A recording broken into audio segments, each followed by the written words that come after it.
waliba fiirsaaytana warka telefishinka koonfur galbeed Soomaaliya.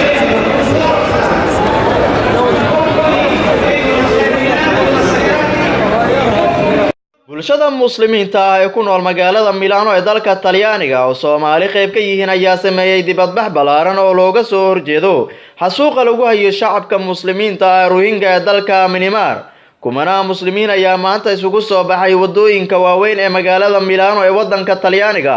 boqolaalka kun oo qof oo isugu soo baxay ayaa waxay muujinayeen dareenkooda ku aadan sida ay uga xun yihiin dadka muslimiinta ee Rohingya dhibaatada ka soo gaaraysa qulqulatooyinka ka dhacaya wadanka Myanmar. kumanaanka qof oo isugu soo baxay magaalada Milano ayaa waxay siteen boorar ay ku qornaayeen joojiya xasuuqa Rohingya.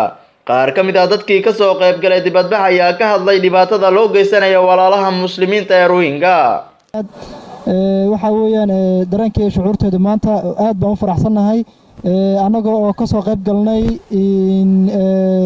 mudaharaadka ummadda walaalaheena muslimka ee Burma lagu mudaharaadayo aad baan u faraxsanahay alxamdulillah rabbil caalamiin.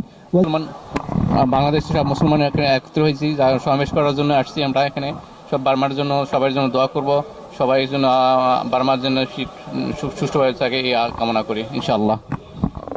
soo baxnay dareenkaygu aad buu fiican yahay waxa aan leenahay dadka walaalahaya ee reer Burma waxa helay qolo asxaabul uqduud ah oo gubaysa oo dhibaysa ilaahay ha u dhib yareeyo iyagana nasarka biidnillaahi alkariim yawmin ayyam umay gaari doonaan ummadda walaalaheena faataxada ku kaalmeeya annagoo beledul kufri joognaa isku soo baxnay oo takbiirta wadno Allahu akbar le idinko beledul muslim joognana faataxeeya u duceeya walaalaheen.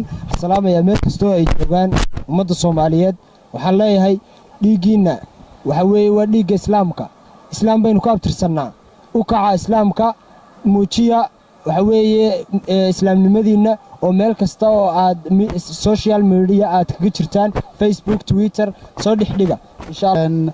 waxaan maanta iskugu soo baxnay in aan garab u noqono ama aan shucuurtayna u muujino walaalaheena muslimka ah ee wadanka Burma ama Myanmar si ay gaaladaas ilaahay ugu dul qaado dhibaatada haysata ayaan shucuurteena maanta iskugu soo baxnay magaalada Milano annagoo ka soo bilownay Porto Venezia oo haddana ku sugan ama ku dhameynay centralka ama Milano Centrale وغيرهم جاءوا نصرة لإخوانهم المسلمين المستضعفين في ميانمار من الهوريجين من منطقة أراكان كما رأيناهم منذ ساعتين وهم يجوبون في شوارع ميلانو يطالبون الحكومات الغربية والعربية والإسلامية بالوقوف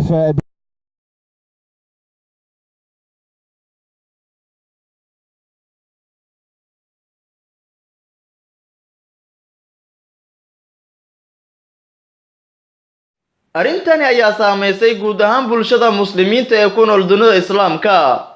Awaysayd Abu KGS TV Milano.